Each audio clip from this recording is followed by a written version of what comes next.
divinely connected and wholly directed, and I mean WHOLLY. So my name is Stacy Renee. If you don't know, I'm a mindset coach, a life on life's terms coach, and today is story time with Stacy. We're going to talk about guilt manipulation. What I do is I typically pick a topic for us to expand upon as the week progresses.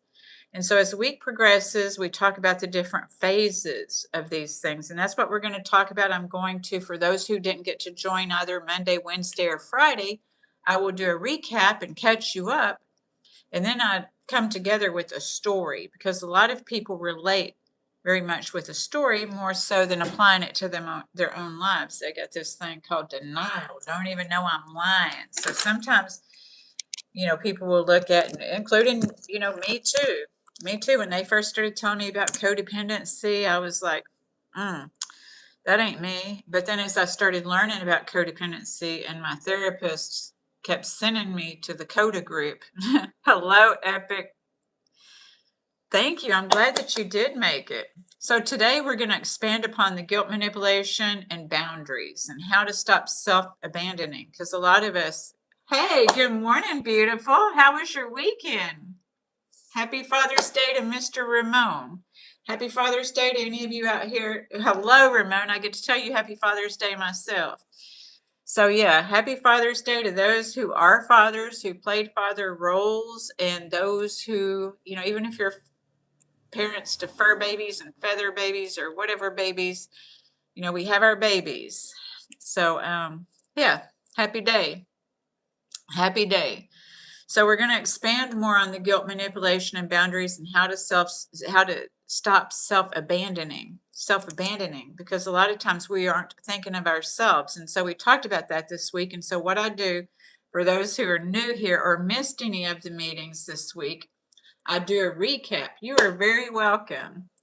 I do a recap. And so we'll recap and then I'll get into story time. So we'll give it just a few more minutes for people to find us here this morning. It's a beautiful Sunday morning, and I hope everyone's doing well. I've already been outside doing yard work this morning. I am in. I turned the air conditioner on, just closed the door, turned the air conditioner on, and I am in for the rest of the day. Miss Kim, your garden's looking beautiful and divine. So, we're about to get started. So we're going to start with Gloria.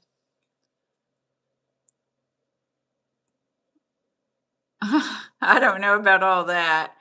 So today we're going to talk about guilt manipulation, boundaries, and how to stop self-abandoning. So the things that we don't talk about on here, just to set the precedence and keep this a safe place, because this is our family here. We become a family here. And so we don't talk about religion. We don't talk about politics. We don't talk about things that divide us. We certainly don't talk about my age, and we don't talk about my dating life. So those are just the simple guidelines. What we do is we try to stay on topic. So if your comments are on topic, I'm going to notice those. I have moderators here that are going to take your comments out if they're not on topic. Okay. All righty. Thank you, Kim, for being here. I think Angie's planning on coming too. So they got me. So we're going to go ahead and get started. I want to thank you all for being here. First off, we're talking about what we talked about Monday night was earned guilt. All right. Well, thank you, Gloria. I appreciate that. All righty. So we're going to talk about earned guilt versus unearned guilt. A lot of people carry guilt and don't even realize they're carrying guilt. So what that looks like is if you're, apologizing all the time for everything. Good morning, EMTB. I don't plan on blocking you yet, Gloria. You're doing great. Thank you so much. I appreciate you being here, and I hope that what I say today is going to be helpful to you. Well, thank you very much, iced and melted. All right, so talked about unearned guilt and earned guilt. A lot of us are defensive, and even when we have guilt, we may be defensive and not realizing that we're just being defensive. And look, we're human beings. We're going to be guilty of some things. I'm going to expand on that. Sometimes we may say something in a harsh way. I'm not a psychologist. I'm a coach, a mindset coach. So specialize in addiction recovery, codependency, and grief. Because if it's not affecting you, it's probably affecting someone in your life, and that may affect you. Because sometimes what people do is, they may think it's inconsequential, but it does affect those around them. Thank you, Gloria. I'm trying to stay out of the sun. I get out early in the morning, stay out of the sun. I wear moisturizer. I do use retinol and sunscreen when I am out in the sun. Thank you for those hearts. I think that would be Kim. So thank you. All right, independent strong man. I am strong and independent. Thank you, Only Can Gaiman. An independent strong man. Okay, we don't talk about sexuality on here either. I don't care what people are. We don't do anything that's going to be divisive on here. We just don't. This is a loving environment, and we ain't trying to be like they are back. Thank you, darling. I know you got me when they get too out. If you got a husband, he's well, thank you, Gloria. All right. How to get rid of narcissist parents. Stop talking to him for 10 years. Well, we're going to talk about a little of that because at the end of it, getting towards the end, we talk about boundaries. And if you deal with somebody who has these, we'd like to call them relational strategies, right? That's what narcissism typically is relationship strategies. And so we're going to talk about ways. Thank you, Kim. We're going to talk about ways that we can handle this. Thank you, Epic. Yes, I'm going to talk about that.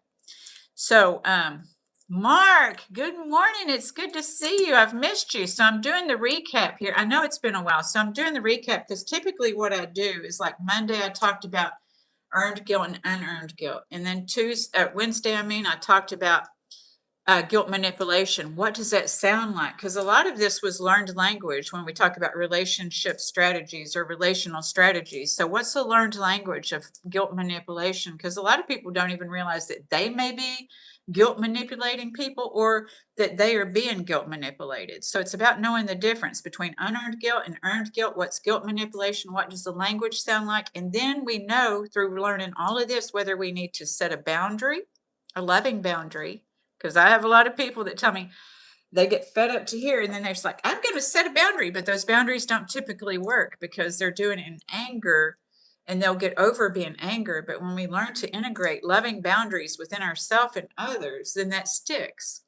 So do we need to set a boundary with unearned guilt? The boundary with ourselves first, to quit apologizing for everything and to realize you didn't do anything wrong.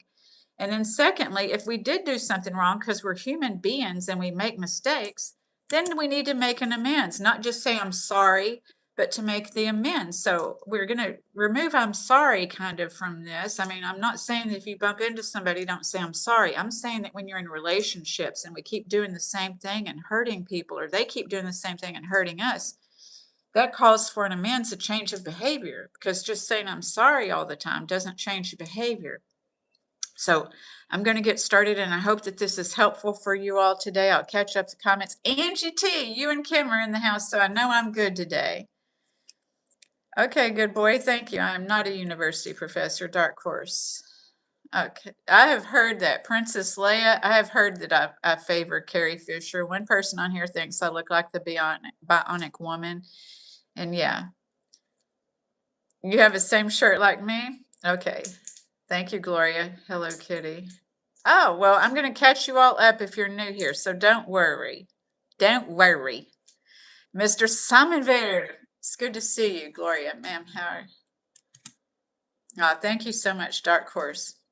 Nothing wrong with, no, there's not anything wrong with taking advice from women. Yes, live, love, dreams. Yes, it's good to see you this morning. Dependence and resentment. We're going to talk about that because one does build resentment. Mark, I am on here on Mondays and Friday nights at 6 p.m. Central Standard Time. And then on Wednesday and Sunday mornings, I'm on here at 9 a.m. Central Standard Time. So I'll try to make a thumbnail or make a post and post that too. It may be on my post somewhere. I think I did make one. Hello, Shreen Badri. It's good to see you. Thanks for asking, Mark. I appreciate that, Dr. Mark. So Parthmatha, people don't know he's a narcissist, but he has a bad image with everyone. Yeah, that happens. That happens is that I didn't know what a narcissist was either. And, I'm not trying to throw that around lightly. And I'm not an expert on narcissism. I have experienced narcissism. Not everybody is narcissist. There's emotional immaturity, and then there's narcissism. All narcissists have emotional immaturity, but some of us have inner child wounds that reflect emotional immaturity. And though that's where we start shooting on ourselves, because there's the adult part of ourself, the logical part of ourself that is telling us you shouldn't feel this way, but there's the inner child wound that's saying that, that's hurt, that's crying, that's hurt deeply, that hasn't healed yet. And so that's where we get emotional. I've had emotional immaturity. So sometimes it can look like narcissism, but it might not be narcissism. Okay? Because narcissism, the difference is one has empathy and one does not. Okay, epic. Always at midnight for you. Yes, that's what I love about being on here is I get so many people from so many different places. So I'm going to stick with the topic. I do have it written down over here so that I can look at my notes and see if anything relates to you, because I love to get your feedback. Okay. So earned guilt versus unearned guilt. Before we set healthy boundaries, we need to learn the difference between earned guilt and unearned guilt. Because if you don't know how to set healthy boundaries and you get fed up to here and set a boundary and you go off, and then 2 weeks later, everybody's doing, or 2 months later, everybody's doing the same thing that you went off about, those aren't healthy boundaries. And I know some of us didn't learn, most of us didn't learn what healthy boundaries look like. It just wasn't a thing, in back of the days. Positive contributions to the world from people in this way can definitely make a difference on how people think and improve life. Thank you so much, Dr. Mark. I appreciate that. That means a lot to me, because I just we can be so divided and lack empathy because we feel like others are lacking empathy with us. But when we learn how to heal ourselves, we can turn on that trust and that empathy switch within ourselves and learn who and what to trust rather than thinking the world's a bad place. He has all the qualities and tools of narcissism, like there's Dr. Ramani on here and Dr. Les Carter, that they do videos on narcissism that are very informative, because somebody told me about the people in my life that they were narcissists, and I had heard that word, but I wasn't sure what it meant. So this is why a lot of people throw it around, but I'd never threw it around because I didn't even know what it meant. So when somebody told me that, I went and looked up Dr. Ramani and Dr. Les Carter, and I found out how to cope with narcissistic traits, with somebody who has those traits, how to cope with that, because it can make you crazy. It can make you sick physically because there's some toxicity, right? I know there's toxicity. Even the plants were dying in my house. So I get it. I get it. So unearned guilt is guilt we carry for things that was never our responsibility. This is like learned in childhood. If you didn't expect to get in trouble and your parent came home and you were in trouble and you were just being a kid and you got your butt busted or you got put in your room or something like that. Well, we don't know what the structure is, and sometimes we get unearned guilt because we didn't know, and we get in trouble and we didn't expect to. So this is where realistic and unrealistic expectations come in. This is why there's so much codependency. And my codependency traits, I had some narcissistic or really emotionally immature traits that went along with that, because I thought everything was about me. I had to fix everything, and that if I didn't do it, nobody else would. And I thought that I had to be in everybody else's business to help them, because I thought I was empathetic. And so I would be up in other people's business trying to help them when I really hadn't done my own work before I worked on my codependency. You see? You hear this a lot. I hear this a lot in my coaching with people saying, I don't want people to feel rejection because I know what rejection feels like. The thing is that we continue to feel rejection, that rationalization. I had a client yesterday that we talked about the rationalization and justification of self-sabotage, because we will rationalize and justify self-sabotage. Thank you so much, Mr. Simon Vittard. Much of it is lived experience. I learned things the hard way sometimes. Epic. No bigger red flag than a self-identified empath. I know. And, I ask people, are you an empath or are you codependent? Because I was codependent, but I thought I was empath. So I thought, my expectations had me in learning how to be a mind reader from the house that I grew up in. is, that sometimes, my mom would think she knew what people were thinking, and she didn't know what people were thinking. So unearned guilt is the way that we carry things that were never our responsibility. And like I said, it often begins in childhood. It can come from being blamed for things we didn't create or understand.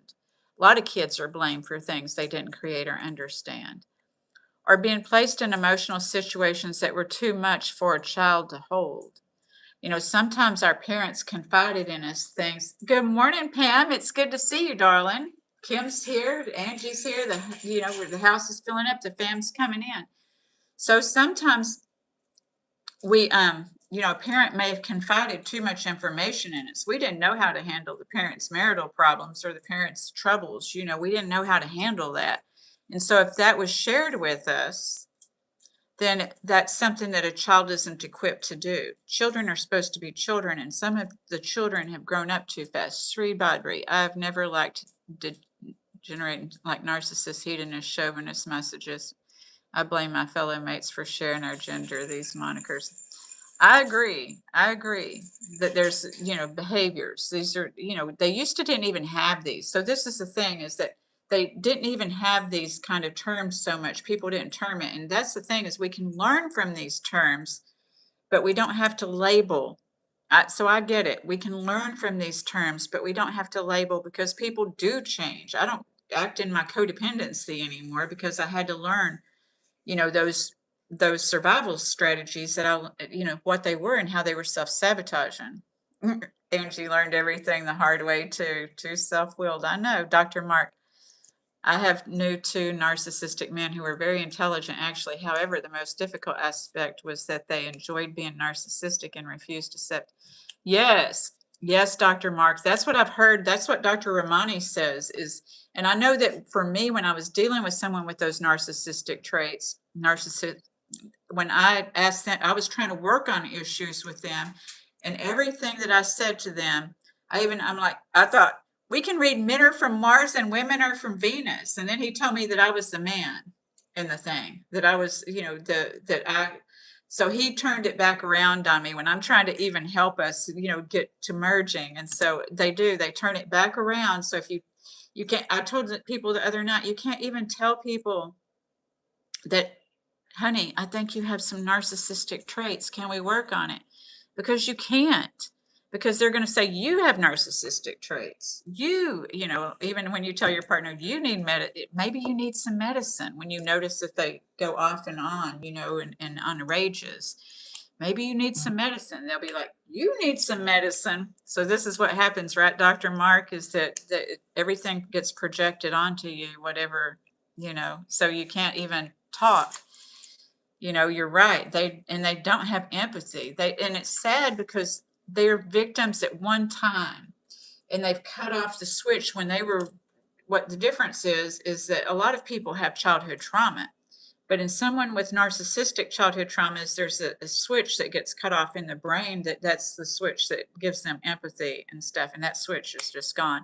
But Dr. Ramani and Dr. Les Carter are excellent and being able to describe those narcissistic traits and how you can deal or not deal and set boundaries. And part of what we're talking about today, we'll be talking about how to set boundaries and how to know, because they have a language, right, Dr. Mark? They have a language.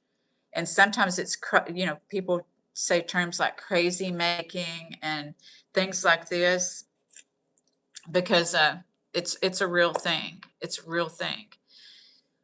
So, and you may have had these type of parents, and so it can be when you get the blame on you.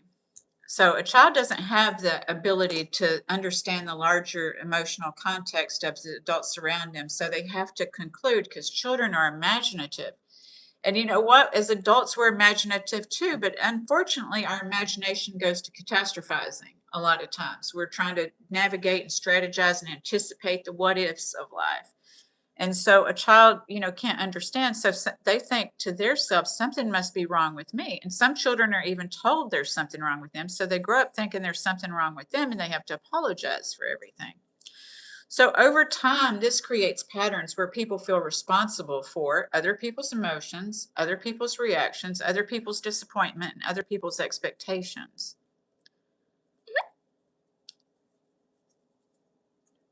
Some people do have daddy issues. I had daddy issues. I had to heal from my daddy issues. Those were my issues. That was mine. I had to heal. Unearned guilt can also be reinforced later in life through parents, partners, siblings, teachers, authority figures, and workplaces where emotional responsibility is misplaced or unclear because there's miscommunication in this world. So that's when we know when some of us may, yes, yes. So yes, Pam, I'm agreeing with you. That's what I was saying. Yes, yes, too. So, yeah, when our parents overshare with us, we don't have any capacity to be able to help them navigate, but we start learning to be a counselor early on and avoid our own problems while we're helping other people with their problems. So, unearned guilt can also be reinforced later in life, though, like I said, through your parents, your partners, your teachers, these different ways with people because we're projecting, because we're trying to strategize and anticipate what was a learned behavior, like Pam was saying, when we learn to take care of our parents' emotions and we have not a clue. So this creates a pattern where people feel guilty for saying no, having needs, disappointing somebody, and choosing themselves. Sometimes people don't get to learn how to choose themselves. So over time, the guilt will become automatic if you do any of those things. If you have your own needs, and you may apologize for having your own needs, you may apologize for disappointing somebody. And sometimes we legitimately disappoint people, but not all people's disappointment is about us. And see, that's what I also had to learn in codependency is that there's my business, God's business, and somebody else's business. And not everybody's business is my business. And really, I need to tend to my business first. And then, if somebody asks me for help, not to just start getting in people's business. And I learned about these expectations, what's reasonable and unreasonable expectations, because some of us had unreasonable expectations placed on us. So we may grow up with this embedded and ingrained in us of these unreasonable expectations and not know that they're unreasonable expectations. I didn't. I would, have these expectations and that looks like a script that nobody else has. It's a behavior that we want people to have that they may not have the capacity for it, or they may not know that there's something that we like or want, and we have an expectation. So when we get into the guilt manipulation, which we're about to get into, you'll understand what that sounds like if you don't know. So, sometimes people aren't doing anything wrong. That's because the nervous system learned that guilt kept those relationships intact, that I'll keep serving out of that guilt and keep that relationship intact when we fear abandonment or fear disappointing or fear all those things. So it's getting a relationship with our fears.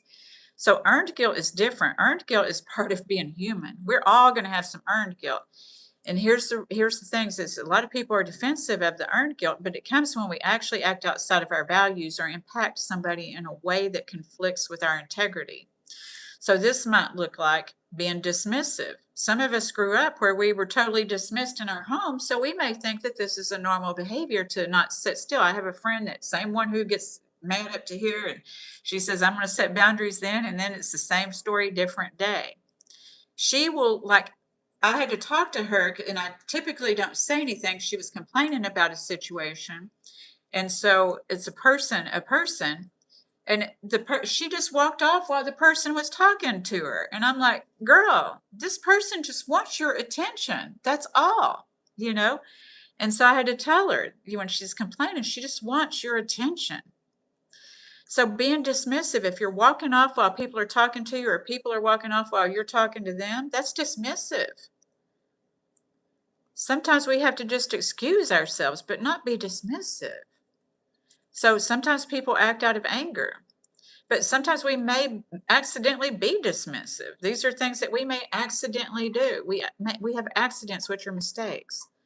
So being passive aggressive, and a lot of people don't know what passive aggressive is, but if you've been here a while, you know what passive aggressive is. Dr. Mark, one of the men I'm referring to that you might know, his name was George M. Steinbrenner.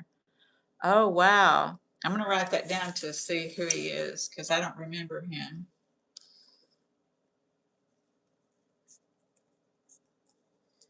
I had a man on here the other night that he suspected he was narcissist and he wanted to change his ways because he has a child. and so I'm like, wow. So I invited, I told him, go check out Sam Barkin, an admitted narcissist, and he's a therapist. So yeah, thank you for mentioning that. Angie, my daughter has a lot of unearned guilt from my ex that drilled into her head. I hope she'll get a good therapist. I know for me, I had to get, I was in therapy. I had a coach. It took a village. Aw, that's so sad. Thank y'all I got 3 moderators here. Ain't nobody gonna be messing with me today. Adam Welch, I am the teacher. Yes, it was great that he was willing to look for help. So I'm not so sure, he might have some, some childhood, trauma, and he may have some other things, but I don't know. That's so good. I don't do medicines. I'm not a doctor like a medicine or anything, Adam Welch. So I did not have medicines. In fact, I'm a holistic person. I've got 29 years clean and sober, and a lot of the healing modalities that were taught to me that I had to use, they're holistic. Oh, thank you, Mark. Thank you, Dr. Mark. I appreciate that. See? All right. That's good. Thank you very much. Hello, Don. It's good to see you. Grinch is in the house, but he'll come out eventually. So things that we may need to apologize for, and this means changing our behavior, but we may need to, change our behavior, make that amends. Epic, 2 milligrams of melatonin, 15. Oh, goodness. Okay, so it may look like, again, being dismissive, acting out of anger, being passive aggressive, not communicating honestly, ignoring impact, and withdrawing care. These are things that we may do that's a mistake, an accident. It may be our humanness. We might be in a bad mood. We might be in a bad place. We might not have processed our real feelings. So learning how to process our feelings is very important. A lot of us bury. That's where the self-sabotage comes in, self-abandoning. So earned guilt is not punishment. It's information. So it asks us, did I act in alignment with my integrity and with my values? It also asks, do I need to take responsibility for my behavior? Not fighting with somebody, being in denial. Do I need to repair something? So the key distinction is this. The earned guilt calls for responsibility, and unearned guilt calls for boundaries, just like I was saying earlier. So most people confuse the two. So they either over-apologize when they don't need to, or avoid accountability when they actually need to repair something. Okay?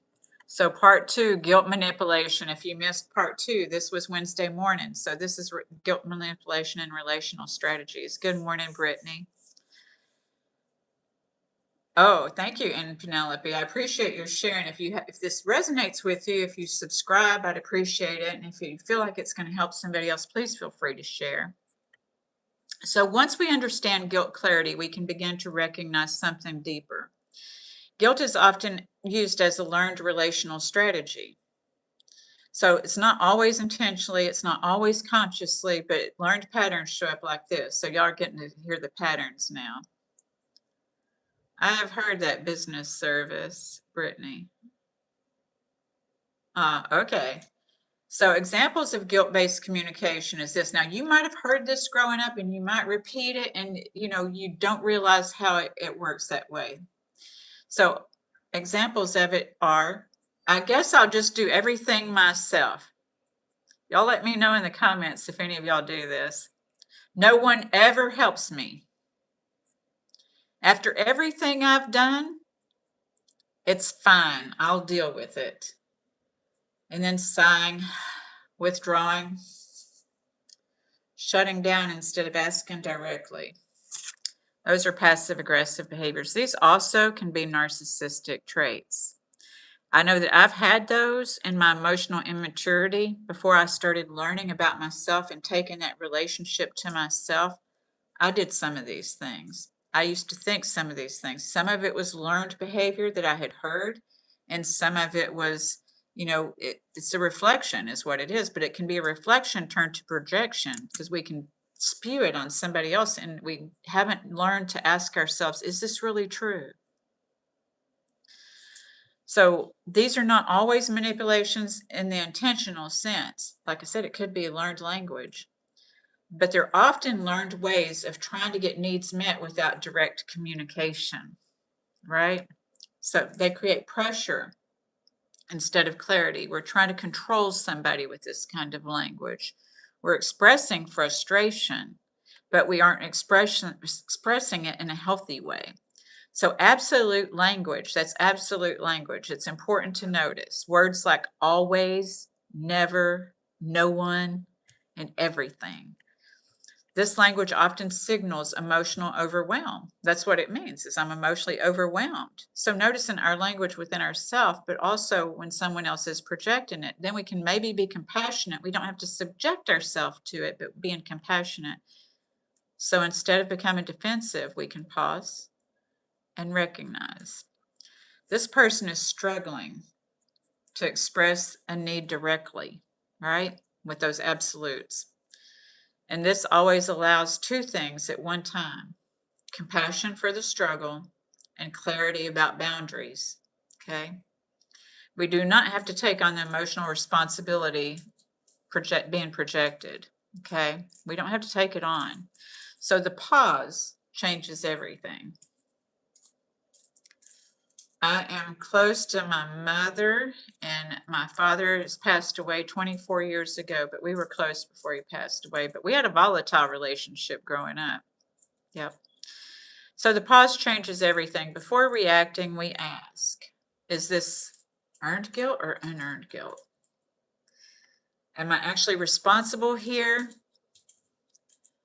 To be self-analytical, it's very good to practice for all of us to learn. Keeping ourselves in proper form, behavior, and thought is the path to good health. Absolutely, Dr. Mark, because people don't realize, right? When you're having these thoughts, that you have these transmitters. What's going on in our body is kind of like the galaxy when we realize the chemicals, the transmitters, and all of these things that are releasing things into our body. And so when we realize that there's so much going on within our body, we'll quit self-sabotaging it, because that's getting to know our body. But a lot of us, when we're so up in our mind with all of these thoughts and this learned behavior and trying to strategize and anticipate, we're not paying attention to what's going on in the body.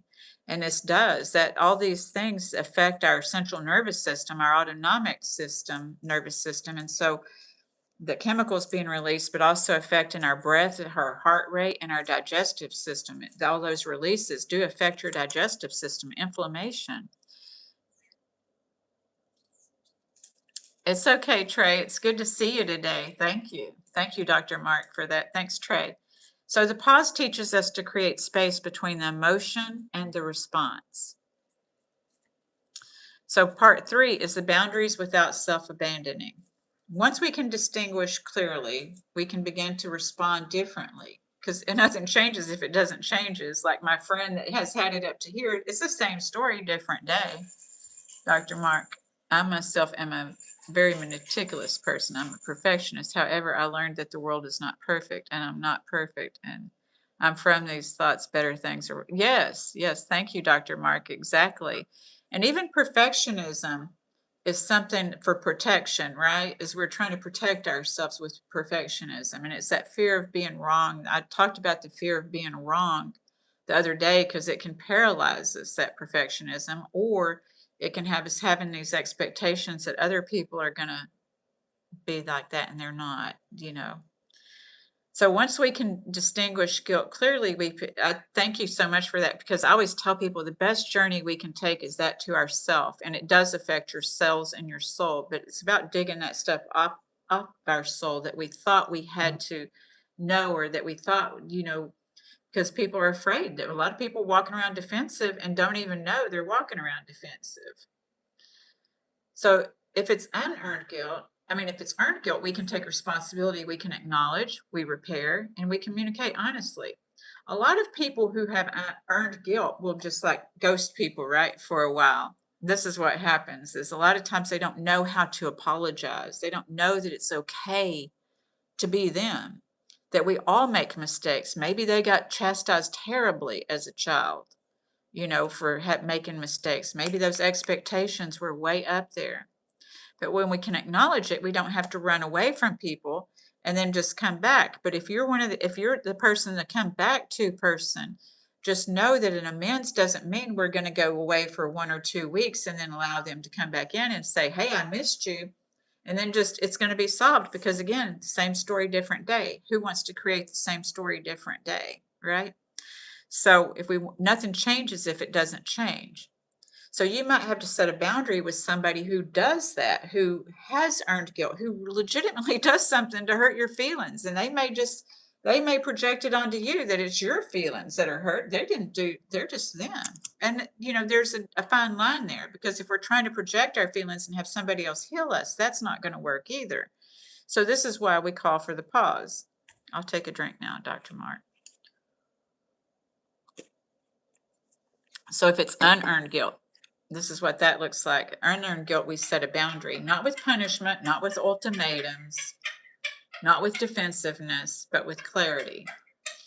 And it's not shouting, it's not threatening, it's not doing anything like that. Loving boundaries aren't like that. Sometimes, like I said, that's Grinch. Sometimes loving boundaries are setting a boundary with ourselves first, so we feel more comfortable setting it with somebody else, because that's an exchange of love. Our series next week is going to talk about self-love and what reflects self-love. What does self-love look like? Because a lot of us weren't taught to love ourselves. So we can play mind games of that rationalization and justification of accepting things that are not acceptable. Thinking that, well, if I loved myself, then I would be okay with this unacceptable behavior. That's what I did anyway. Maybe y'all don't do that.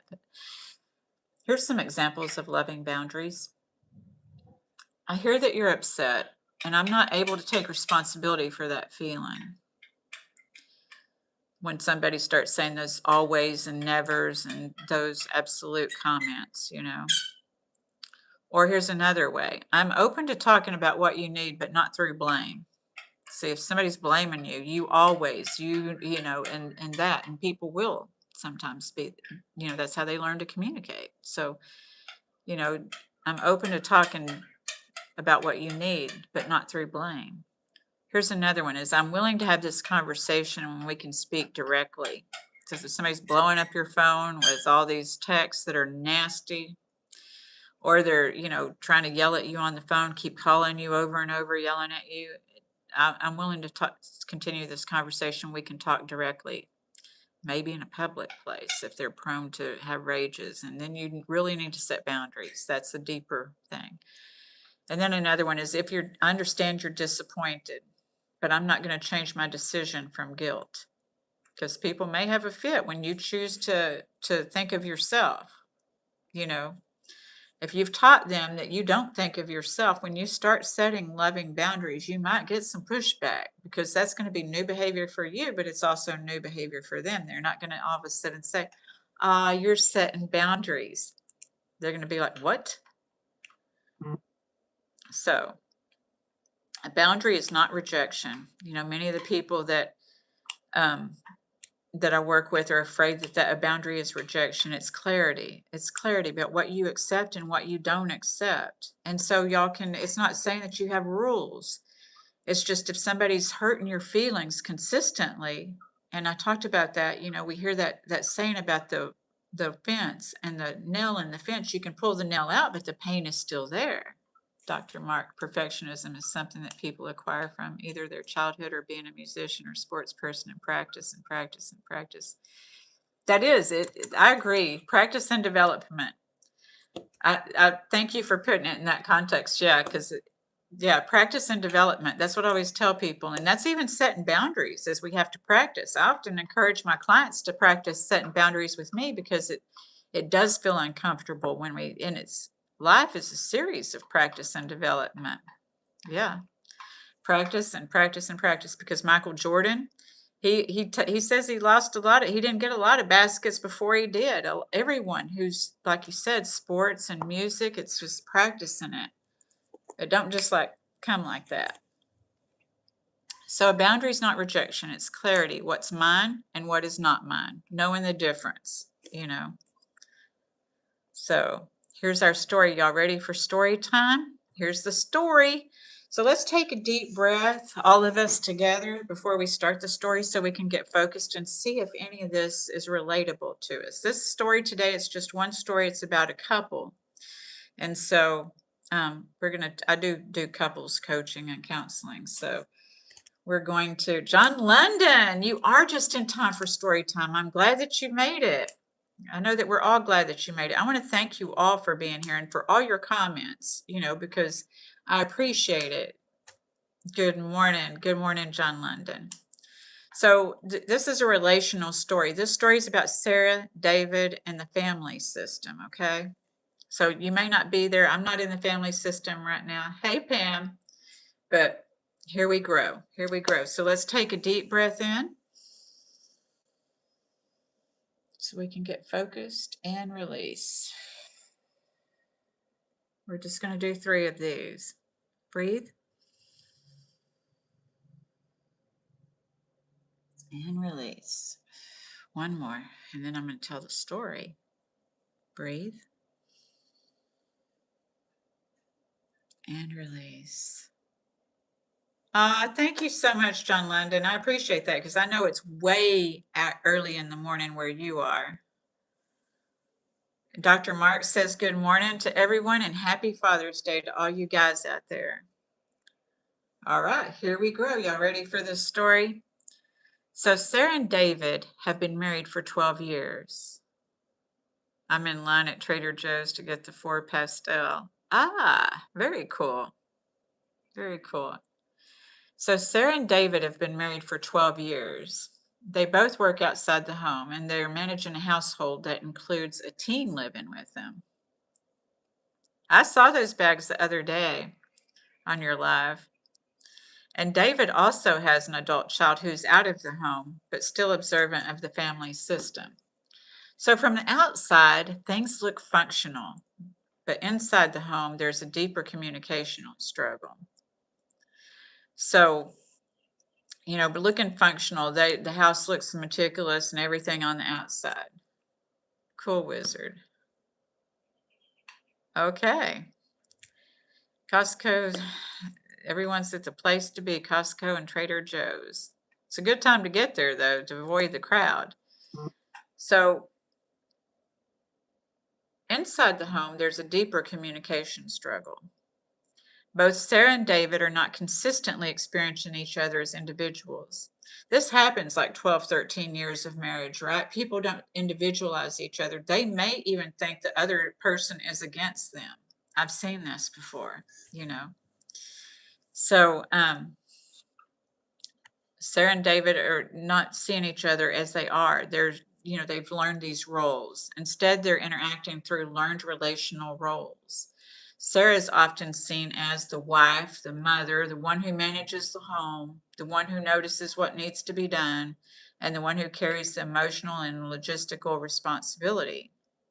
And David is seen as the provider, the worker outside the home. Sarah works outside the home too, though, y'all. See, this is the thing, is that I had a client yesterday that when they grew up, their mom was at home.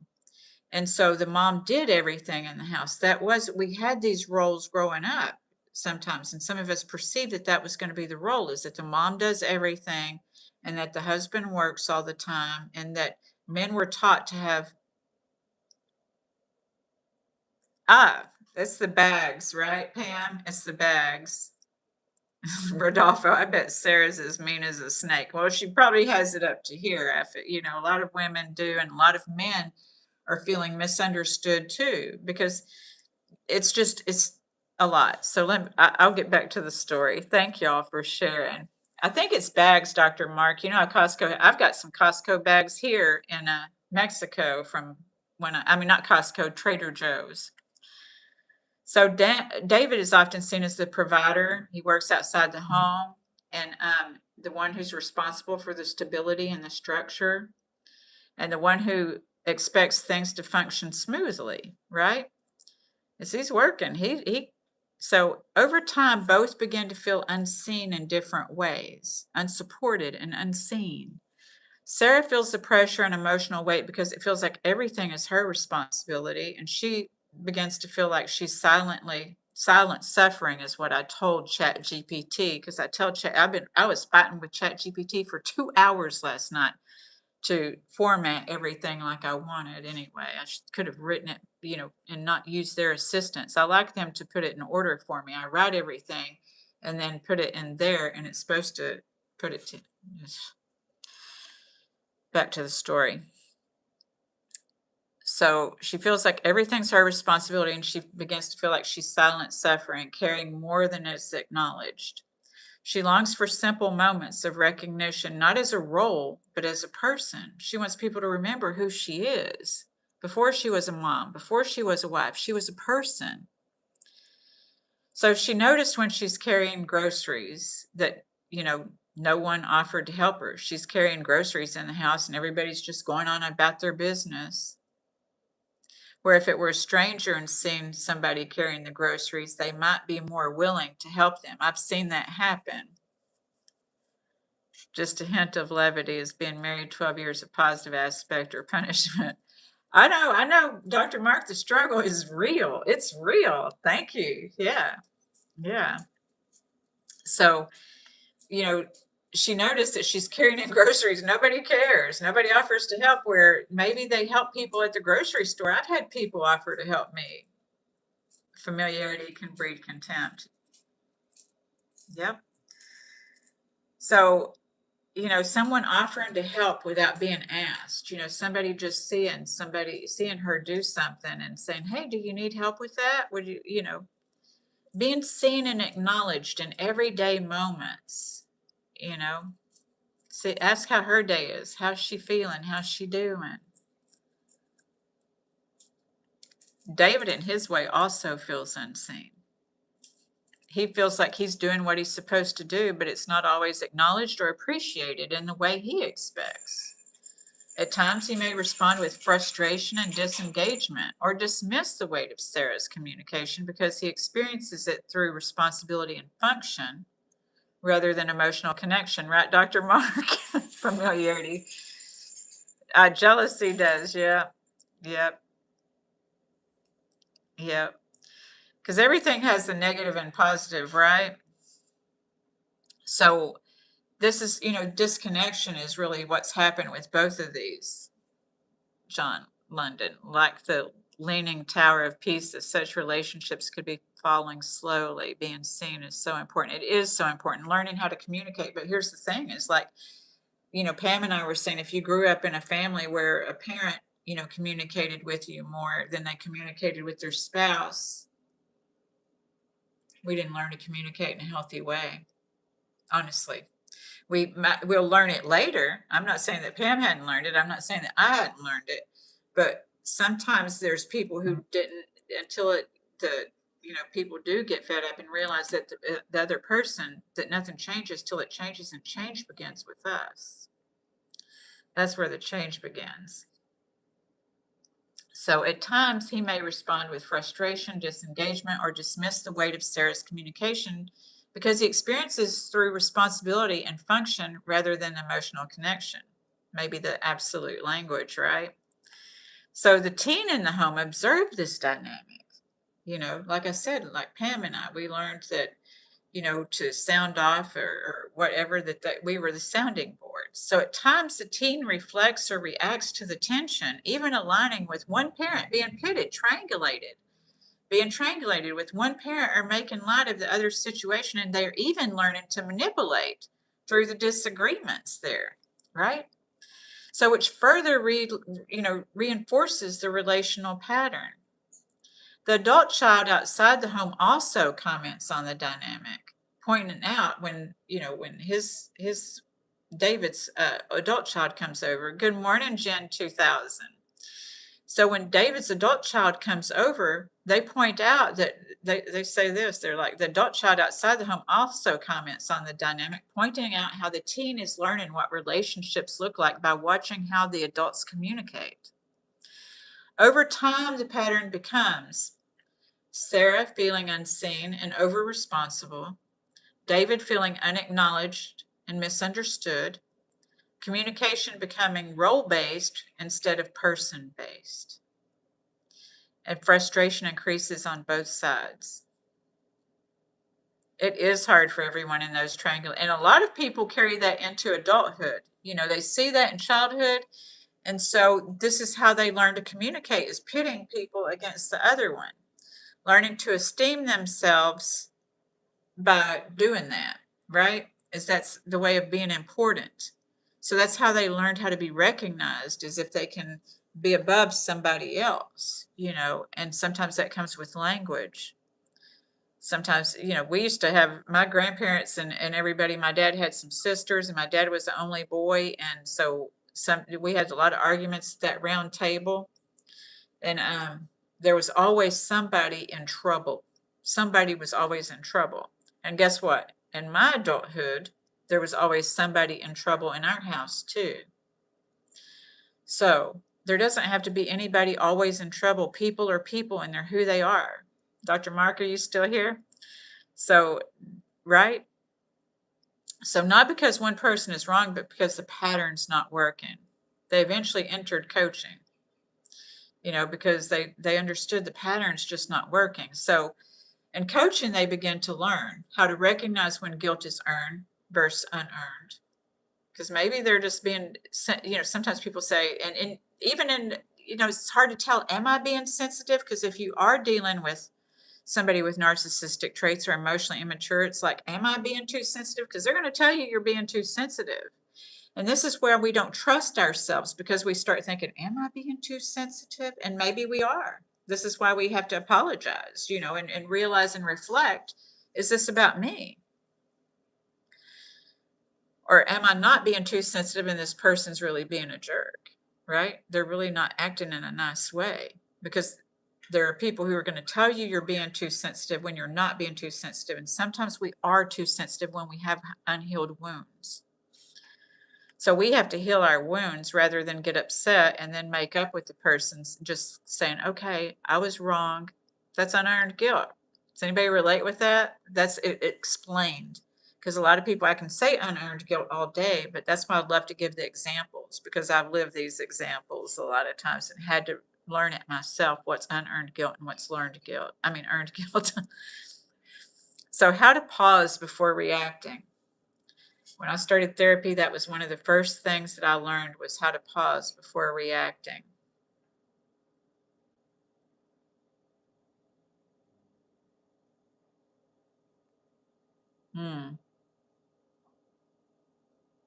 Okay, unearned guilt. So what I was just saying is how to recognize whether it's unearned guilt or earned guilt. Because sometimes when you push back on somebody, when you say to somebody, you're setting a boundary about, sometimes people will tell you, you're too sensitive when your feelings get hurt, right? And so really it's you acknowledging that your feelings got hurt, Rodolfo.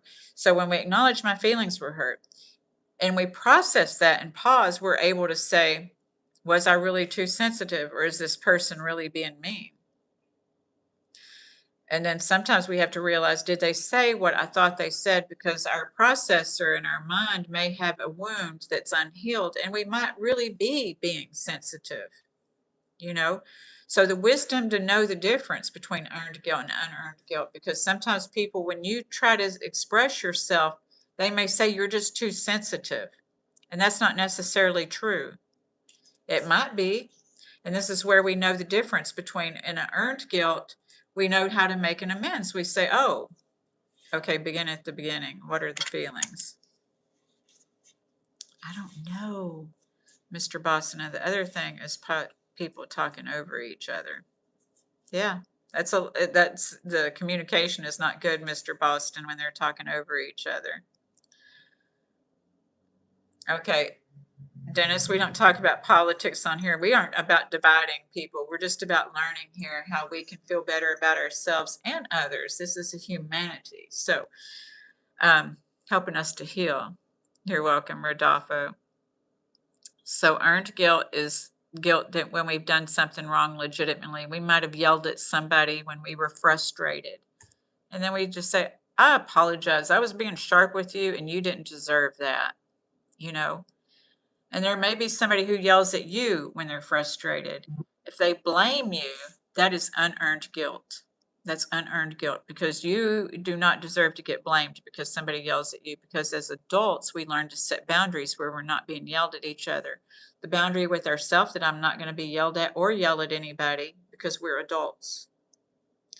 The only time adults need to be yelling at each other is if they're about to get hit by a car or something's really dangerous, and that's what your ego, your central nervous system is for, is to protect you in that case. Not everybody does have our, good morning, JR. Not everybody does have our best interest at heart. So apologizing only makes it worse. Well, if you're just saying, I'm sorry, Rodolfo, it will make it worse because people will get tired of hearing, I'm sorry, I'm sorry, I'm sorry, you know. So if we say I'm sorry, but there's no change in behavior, that's why it gets worse, you know, because sorry is an empty promise without a change of behavior. So some people do not accept affection. At the end of the day, you have to move on. You're right, King of Suburbia. That's true. Sometimes they have to learn how to accept affection.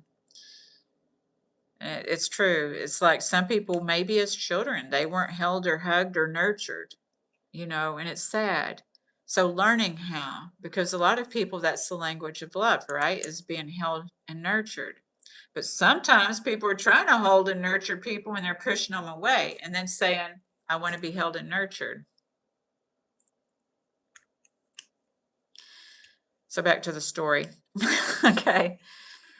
They eventually enter coaching, David and Sarah. Not because one person's wrong. It's not blaming anybody. It's because the pattern's not working anymore. That's all. In coaching, they begin to learn how to recognize when guilt is earned and unearned, which is which. How to pause before reacting, not to just twist off on somebody. And that's when we do that, that's our central nervous system overreacting. You may even have people tell you you're overreacting. Well, ask yourself, am I breathing? How's my breathing? How's my heart rate? Why am I upset? John London, 100%. There's only so many times we can be sorry before the question becomes, what are you going to? Absolutely. Absolutely, John London. So how to see when emotional pressure is being communicated instead of direct request. You know, sometimes people are trying to control people with that emotional pressure. So how to stop taking on emotional responsibility that does not belong to them. This is what they were learning in coaching. How to communicate needs directly instead of through pressure and silence. Pressure would be aggressive behavior. Silence is passive aggressive. Silence, suffering. You know, we don't know how to use our words. We don't know how to set the boundaries. We don't know how to make an amends. This is true. A lot of people don't know. I didn't know how till I learned how, you know. And it's okay. We're human beings. We're always going to be able to learn something if we have humility. This is why they talk about humility and being humble and things like this. It doesn't mean that you're poor. It doesn't mean that you're weak. It means that you're teachable and reachable is what that means. So they also learn through coaching, they began to learn to recognize when other family members are communicating indirectly or using emotional pressure and how to respond without escalation. Because if this is a learned behavior, you still may have parents that are, you know, doing this to you, and you may have to learn how to set a boundary with that parent if they're like having these expectations and wanting you to take things on that aren't yours to take on. So we need to set boundaries without an escalation, you know. So with the other family members communicating indirectly or using emotional pressure and how to respond without escalation. So they begin practicing clear communication, shared responsibility, direct request instead of assumptions, and boundaries without emotional collapse or defensiveness. It doesn't change overnight, y'all. It's not going to be like, because I used to read these books. I was talking to somebody the other day, and I used to read these self-help books, and I would read them, put them down, read them, put them down, and I would think, okay, I'm ready to get out here and people now. And like Dr. Mark said, it's an art of practice and development, little by little, practice and development. We're all perfectly imperfect in here. We're going to have days where everything seems to be perfect and days where it's seeming like it's all falling And so that's the thing, that's our heartbeat rises and falls, our breath rises and falls, expands and contracts. And this is life on life's terms. This is what you hear me talking about when I'm talking about life on life's terms, is sometimes we have expectations that it's only supposed to rise. But we get to learn through that practice and development through the fall how to continue to rise again. And this builds your character, it builds your self-image. But a lot of people expect to have a self-image based on what's outside of themselves and not what's going on inside of themselves. So this is why people, I try to help people feel comfortable in their own skin from within, because I used to try that too. It didn't work. Slowly, David and Sarah began to move from silent suffering and frustration, misinterpretation, and role-based interaction. They moved toward clarity, responsibility, direct communication, and seeing each other again as individuals, It just takes time and practice and development to be able to do that. So, they begin to look for evidence of progress instead of only evidence of failure, right? They can see they're achieving and how it feels when they are seen and when they are heard. Then they start being able to relate more with that feeling because they got used to feeling the other feeling for so long. So it does take time before they learn to feel recognized and seen. So over time, the relationship begins to shift, not because life becomes perfect, but because they're no longer living entirely through the learned emotional roles. That's what. So that's the end of that story. Did anybody relate with that story?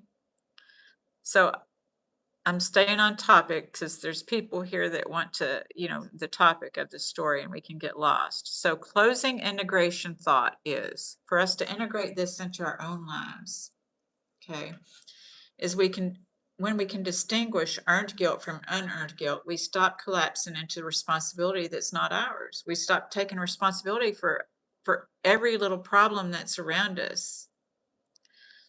So when we recognize guilt manipulation in absolute language, we stop reacting defensively and begin responding with clarity and compassion. I'll reiterate what absolute language is in a minute for those who came on later, okay? And when we learn boundaries, we stop self-abandoning while still staying emotionally present. So we can be present without not considering ourselves. So this is how we create a mutual relationship. I know a lot of people, thanks, Jen. I know a lot of people, feel like relationships one-sided. I myself have taught people how to have one-sided relationships with me. I encourage people to go on dates with, to even if they're a couple, like if they're a single person, I encourage them to take themselves out on dates. So when someone says, what do you want to do? Because that sets the precedence in the beginning. What do you want to do? You have to be able to consider yourself. What do you want to do? What would be something you would want to do? And then, when the person says, what do you want to do? Then you can say, well, you know what? I really like this Vietnamese restaurant, or I really like, being able to go and see a show, or I really like this. And then you can see if that person's going to show up for you when you say what you want to do. Sometimes they will, sometimes they won't. And then you get to decide, is this a deal breaker or not? Maybe it's not even a deal breaker. We just get to learn each other. This is how we end up in codependent relationships, and how we end up in relationships where it's one-sided is when we start in the beginning giving our power away to somebody because we don't know what we want. With couples, what I learned was to get a book out. And so sometimes people get so busy with life and they forget what they want, because what you need to consider yourself, what do you want, or else you're going to be pulled by somebody else. So what do you want? It's not always about you, but it is sometimes. So I don't know what you're talking about. So you're going in, I ain't doing this. Okay. So it's what do you want? So focusing on that so you can put it together. And with couples, there's a book. I put together a book. I was taught this. I didn't just think of it on my own, but I was taught that you could put a book out. And so when you think of something that you want to do as a couple, or something that, would be cool, a movie you want to see even, You can write it down in that book, and then that other person can see it, and maybe they're going to surprise you with it. Maybe not. Maybe you can just remember that that's what you wanted to do and ask them to do that. But it's also a backup for communication, is that sometimes people may, in communication and starting this, they may feel a little embarrassed about. So if you have this book that most of you can write each other notes in and do this, it will help. Because a lot of times people's relationship starts off with those kind of things, and then 12, 13 years down the road, they don't know each other anymore. All right, so let me see if I finish this. When we recognize guilt manipulation in absolute language, we stop reacting defensively and begin responding with clarity and compassion. I like to walk, Colorado gamer. And so anyone that's probably going to, my ex-husband, happy Father's Day to my ex-husband, he has probably walked more with, okay, did he get put out? Anyway, y'all being jumpy. I think he just asked, anyway, happy Father's Day to my ex-husband. I have probably walked, thanks, JR. I have probably walked, more with my ex-husband than I'll ever walk with anybody in my entire life. And that was something that we connected over, was going for a walk, walking. So we would walk. So that's one of the things that I'm going to remember about my ex-husband always, is that we would walk together. He taught me a lot of things because he was very smart. So he taught me a lot of things. So these are things that I'll remember about him. We weren't compatible. I felt, like a lot of people, dismissed. Oh, okay. Lord have mercy. Sometimes I just don't get it on here. All right, I'm going to finish this up. Thanks, Kim. All right, when we recognize guilt manipulation, absolute language, I've already said that 3 times now, right? We stop reacting defensively and begin responding with clarity and compassion. Grinch is over here laughing behind me. And when we learn boundaries, we stop self-abandoning while still staying emotionally present. And this is not about becoming harder. Boundaries aren't about becoming harder because you're setting loving boundaries with yourself and with others. It's about having respect for yourself, because what's people's major complaint is they don't respect me. Well, we have to respect ourselves. It's about becoming clearer, because clarity is what allows both love and boundaries to exist at the same time.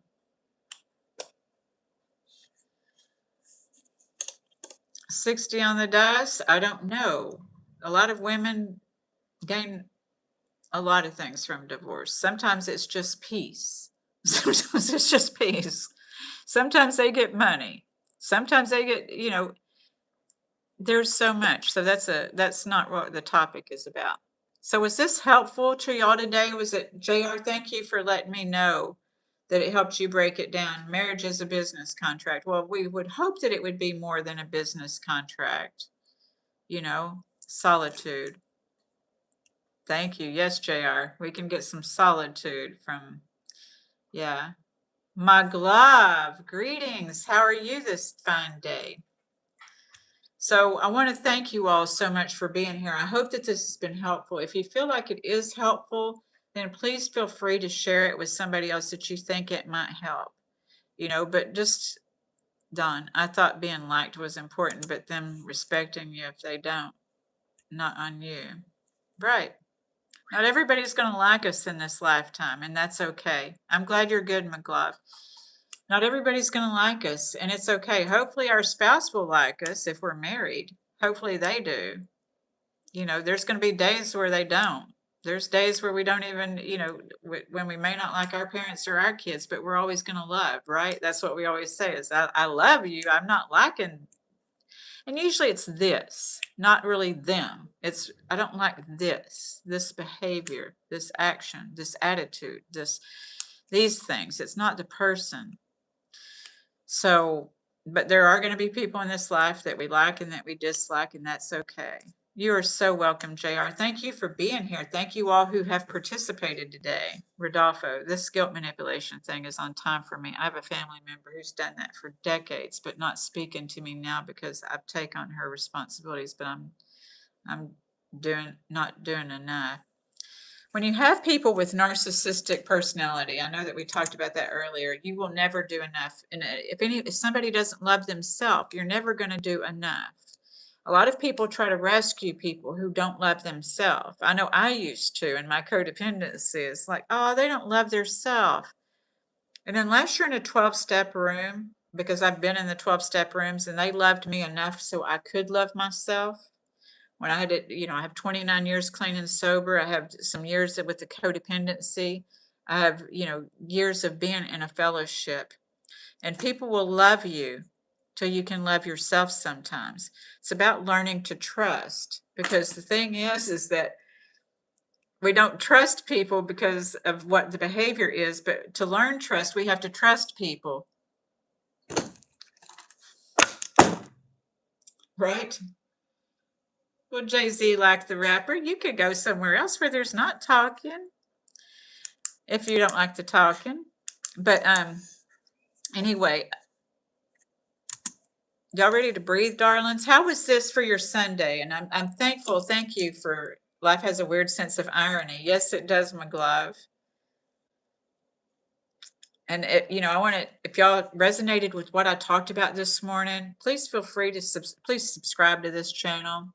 And I thank you so much for all who have participated in the comments, because I love seeing your comments and I love being able to address those. And I want to thank you for listening to story time this morning. And I hope that it was helpful. I did tell y'all I was going to go over those absolute comments. So this is the absolute comments, Rodolfo, if you didn't see it before. So here it is. Where are the absolute comments? Okay. Absolute language is important to notice. Words like always, never, no one, and everything. And how that sounds like is when people are guilt manipulating you, how that sounds like is I guess I just do everything myself. Now, I'm not saying that's their intention, but it could be learned language, or it could be their intention. So don't just say it is their intention, because it could just be a learned language. And if it's a learned language, we can unlearn that language. I know I did. So no one ever helps me. When we're codependent, we feel that way. No one ever helps me. And then some people learn the language because parents may have passed it on to their children, and their children may be passing it on to their children. Is after everything I've done for you, and there's partners that do that too. After everything I've done for you, that's guilt manipulation. And then another one is, it's fine, I'll just deal with it. Then the last one that I mentioned today, you can put your own in here if you have any. Sighing, withdrawing, shutting down, all of that instead of asking directly for what we want. That's what I call silent suffering. When y'all hear me talking about silent suffering, that's passive aggressive behavior. And I used to be the queen of passive aggressive behavior. I had to learn how to talk.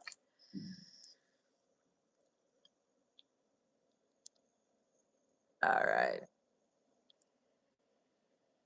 It's okay, Angie. Y'all got my back. I no doubt about that. That's okay. You're very welcome, John London. I'm so glad you could be here today. Annette Curtin, you feel guilty for a stranger in your family. Did you recognize any of that absolute language in your family's, the way that they talk? Because some families just have some toxic language, and they just didn't learn better. They may not want to learn better. Thank you, Lucky Street. I appreciate that. Thank you.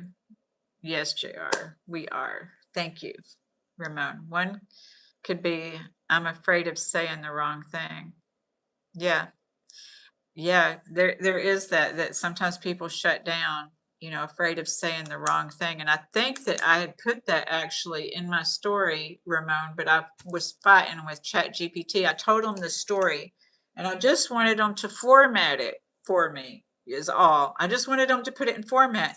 I ended up arguing with ChatGPT for 2 hours, because that was also what I was supposed to say in the story. So thank you for bringing that up. Yeah. Yeah, that's the thing. That's the thing. That's that shutdown, too. So that's a good context to put that in. Sometimes people shut down because they're afraid if they say something, they're going to get in trouble. And it's sad walking on eggshells. Yes, JR, exactly. Thank you so much, Lucky Street. That is the best compliment, or one of the best compliments. One of the best compliments I've gotten this morning, because that's the intention I set here when I get on here. It's to help us to understand ourselves better, to not be taken on things that we can feel like the weight of the world's on our shoulder and we can feel like we're doing everything wrong. I know I have before. And it's not that we have to decide, am I doing everything right or am I doing everything wrong? Because that's our central nervous system going to extremes, is that we're just trying to navigate, trying to strategize. Which way do I go instead of navigating instead? Yes, I have a filthy mouth. One of my sisters astounds me with her utter crassness and vulgarity, and that's saying a lot. Yeah, yeah, I know. AI can be scary. It's like a lot of things. It can be helpful, but it can be scary too, because AI kept changing my stuff last night because it would put it in clinical terms, which I don't talk to y'all clinically. I talk to y'all from my heart. And so I was putting everything in from my heart and it was changing what I was saying. And there is a deal where I saw one girl, JR, open your throat chakra, like they say. Absolutely. Thank you, Lucky Street. So yes, Don, AI, like everything else, like a lot of people tell me I can't get on social media. Social media is bad. I love social media. I love being here with y'all. But I have to not stay involved in it all day, every day. I have to take a step back. I have to get out in nature for me to be regulated, for me to be understanding what the real world is. Because the real world is, because in AI, that's the thing, is that it can turn to where we don't know what's real.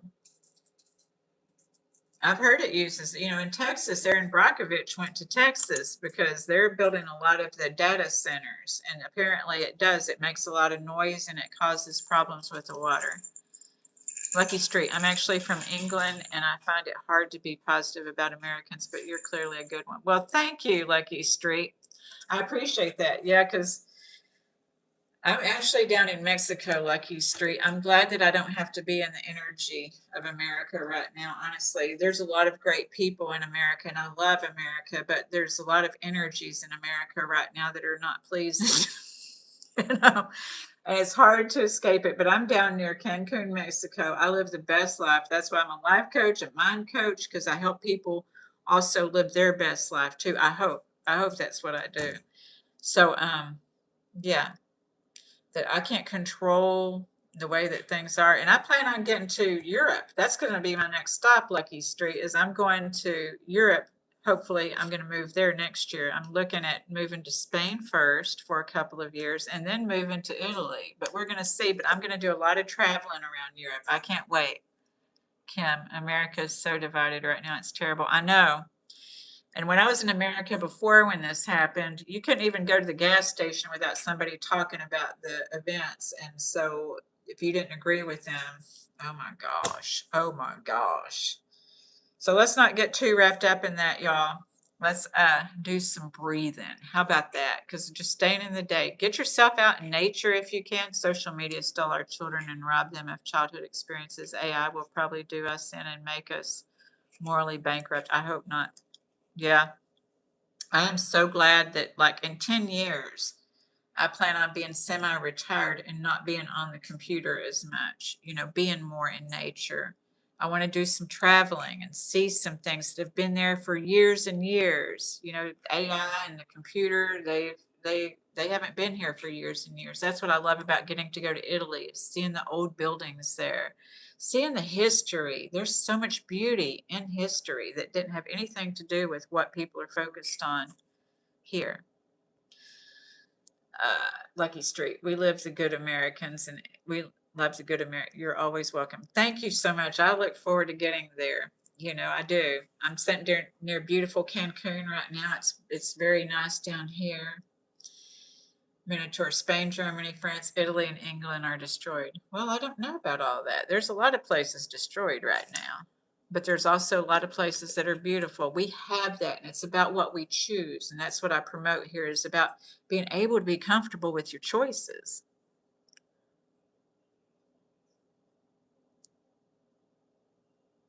You got the bags back in the car. You ready to breathe with us then, darling? You got your air conditioner on in the car. Is it warm there yet? It's hot here. I got my air conditioning on. I did my yard work before I come on here today, so that, yeah, because it's hot down here in their beautiful Cancun, Mexico.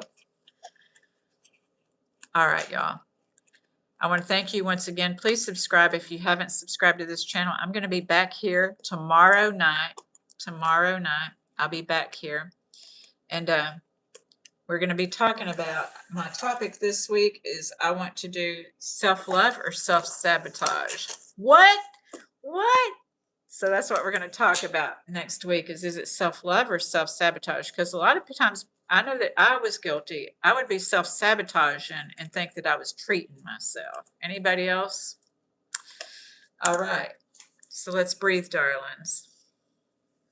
All right, Pam, get your air on and let's do some breathing, darling, before you take off driving that car. I guess you can breathe and drive. You just have to focus on the road. So let's just get centered and think about love. Think about being at peace. Let's take that in and then hold it. What does that feel like as we begin the week? What are some things I could do differently? How could I communicate one thing differently this week where maybe I need to amend? And how can I set a boundary this week?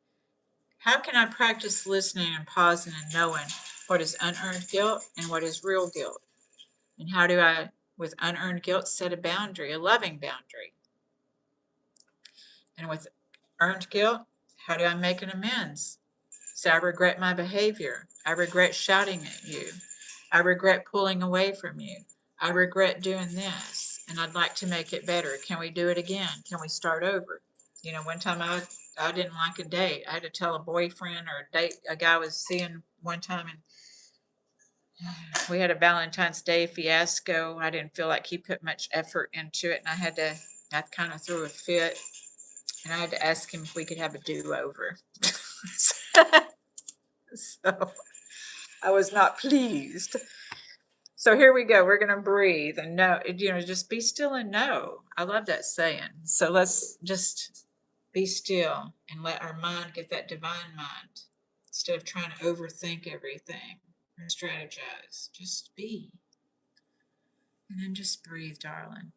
We're going to do 5. If you're new here, we're doing 5. So breathe into your belly all the way. Hold it. Notice how your shoulders rose. How do you want to feel? And then release gently and slowly.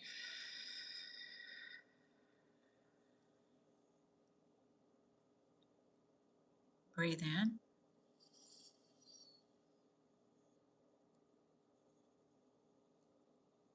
Hold it. And release. Just do your best. What this does is it resets your central nervous autonomic system. Breathe in.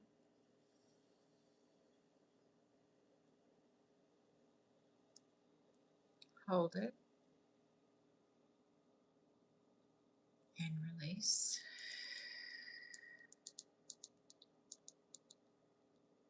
Just 2 more. Breathe.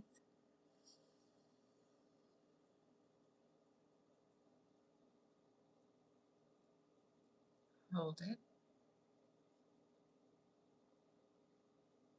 Release.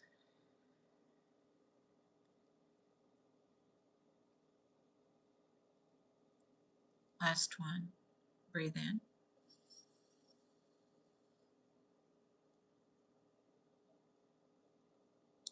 Hold it. Release.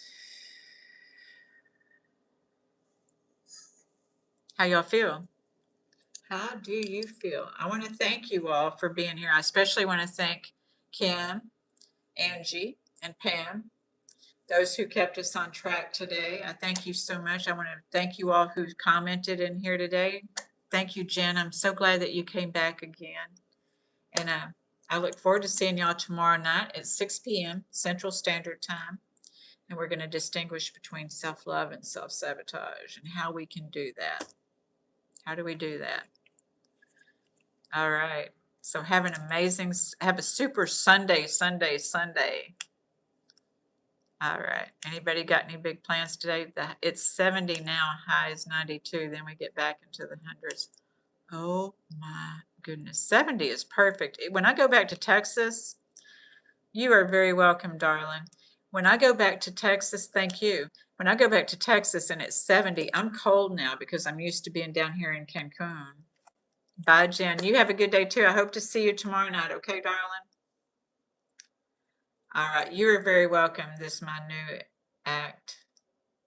It does work. It does work. It regenerates and it also regulates. It regulates our autonomic and central nervous system, but it also regenerates our cells. You know, when people ask, how do what's your beauty tips or this or that? And it definitely is breathing, because anytime we're getting oxygen to our skin, oxygen to our brain. I know, right? 70s all day.